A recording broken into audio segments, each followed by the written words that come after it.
Bonjour chers auditeurs. Bienvenue sur votre chaîne. Voici le résumé de la leçon 13 de l'école du sabbat pour le troisième trimestre de l'année 2025. N'oubliez pas de vous abonner et de cliquer sur l'icône « J'aime » pour soutenir notre mission d'enseignement de la Bible à travers le monde. Le titre de cette leçon, le tabernacle. Le texte à mémoriser se trouve dans Exode chapitre 40 versets 34 à 38. Alors la nuée couvrit le tabernacle d'assignation, et la gloire de l'Éternel remplit le tabernacle. Car la nuée de l'Éternel était au-dessus du tabernacle pendant le jour, et le feu pendant la nuit, aux yeux de toute la maison d'Israël, pendant toute leur route. À la fin de cette leçon, vous entendrez le chant lié à ce verset. Chers auditeurs, la leçon de cette semaine porte sur le tabernacle, le sanctuaire que Dieu a demandé à Israël de construire, qui symbolisait sa présence, son plan de salut et son désir de demeurer avec son peuple. Elle établit des liens entre l'Éden, le Sinaï, l'incarnation du Christ et enfin la Nouvelle Jérusalem. L'idée principale est que l'humanité a été créée pour vivre en étroite communion avec Dieu. Le péché a perturbé cette relation, mais Dieu prend l'initiative de combler le fossé en rappelant l'humanité à lui. Le sanctuaire était sa manière visible de montrer sa présence et son plan de salut. Tout comme Israël avait pour mission de refléter le véritable caractère de Dieu aux nations, nous sommes appelés aujourd'hui à révéler son amour. Dans le jardin d'Éden, Adam et Ève se sont cachés de Dieu parce que leur péché leur a fait peur. Le péché rend les humains naturellement craintifs envers Dieu, et cette crainte déforme notre vision de son caractère.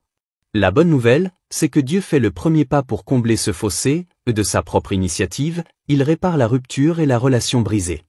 Il rappelle le pécheur à lui en lui demandant « Où es-tu » Leçon du dimanche. Le sabbat du Seigneur. Le sabbat et son message ont toujours été, sont et seront toujours centrés sur Dieu, sur qui il est et sur ses œuvres puissantes. Le sabbat nous rappelle ses actes créateurs et salvateurs et concentre notre attention sur Dieu, qui veut habiter avec son peuple. De cette manière, le sabbat et le sanctuaire pointent dans la même direction, la présence de Dieu dans nos vies. Le sabbat est un thème central qui accompagne le sanctuaire. Depuis la création, il est le mémorial de Dieu, de son pouvoir créateur et salvateur.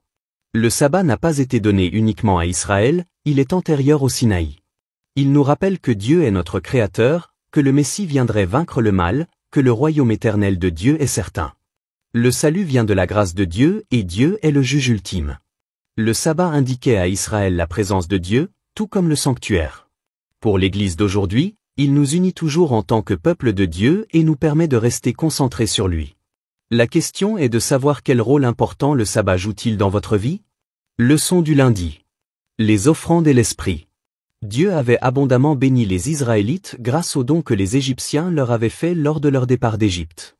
C'était maintenant l'occasion pour eux d'offrir des offrandes de gratitude pour la direction miséricordieuse et puissante de Dieu, et leur cœur était touché d'accomplir cette œuvre pour sa gloire.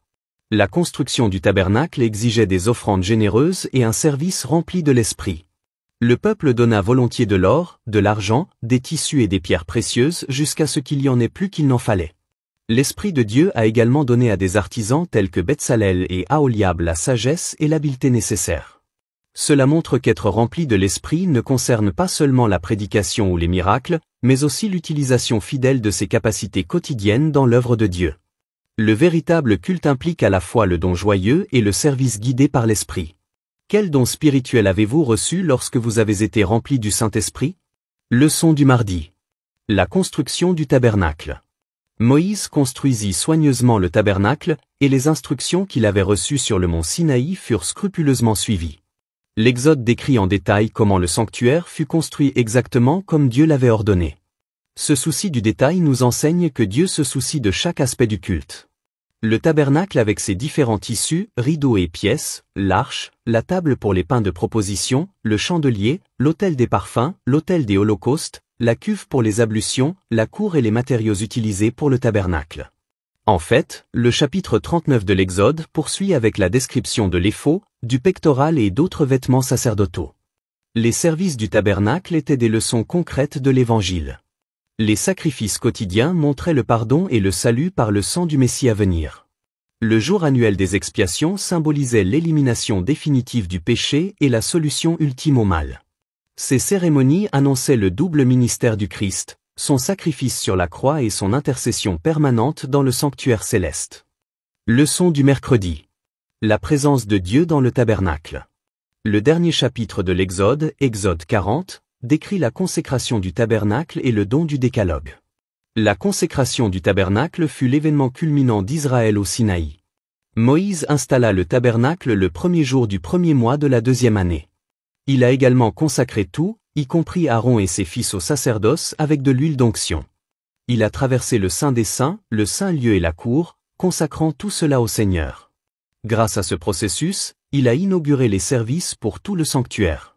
Ce n'est que lors de l'inauguration du tabernacle que Moïse a pu entrer dans le Saint des Saints. Par la suite, seul le grand prêtre pouvait y officier chaque année, le jour du grand pardon.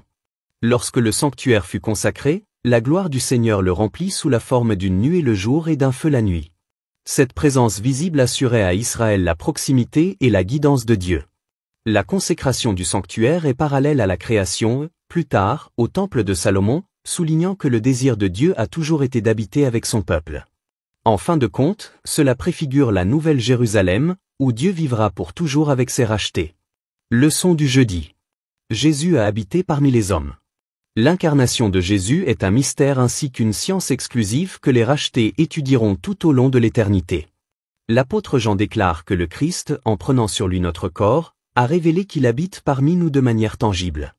Jésus ici dans la chair ressemble au Dieu de l'Ancien Testament, qui a habité avec les Israélites dans le tabernacle au Sinaï et dans le désert pendant leur voyage vers la terre promise. Jean 1 verset 14 révèle que Jésus a habité parmi nous dans son incarnation. Tout comme Dieu a habité avec Israël dans le sanctuaire, Jésus est venu vivre avec l'humanité en tant qu'Emmanuel, Dieu avec nous. Par le Saint-Esprit, Christ demeure encore aujourd'hui avec son peuple.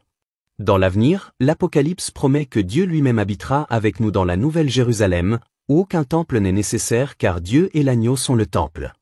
Le thème du sanctuaire trouve son accomplissement ultime lorsque le péché aura disparu et que nous vivrons éternellement en présence de Dieu. Leçon du vendredi.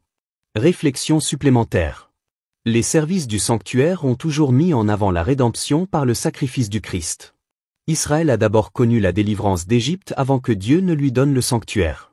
De même, le Christ nous a rachetés afin que nous puissions entrer dans une alliance de communion avec lui. Les sacrifices quotidiens rappelaient à Israël la mort du Christ, et le jour annuel des expiations annonçait la résolution finale du péché dans le grand conflit. Leçon clé. Dieu désire ardemment demeurer avec son peuple, rétablissant la proximité perdue en Éden. Le sabbat et le sanctuaire renvoient tous deux à sa présence, à sa puissance en tant que créateur et à sa grâce salvatrice. Dieu apprécie les cœurs disposés et le service animé par l'Esprit. Le sanctuaire n'était pas seulement un rituel, c'était une prophétie vivante de l'œuvre du Christ pour nous. Dans l'incarnation de Jésus, Dieu a fait le plus grand pas pour vivre parmi nous, et à travers lui, nous attendons avec impatience la communion éternelle dans la Nouvelle Jérusalem. En bref, le tabernacle était la manière visible dont Dieu disait « Je veux être avec vous ». Il enseignait à Israël et il nous enseigne aujourd'hui que le salut ne vient que par le Christ, que l'adoration concerne la présence de Dieu et que le grand espoir de tous les croyants est de demeurer avec Dieu pour toujours. Que Dieu vous bénisse.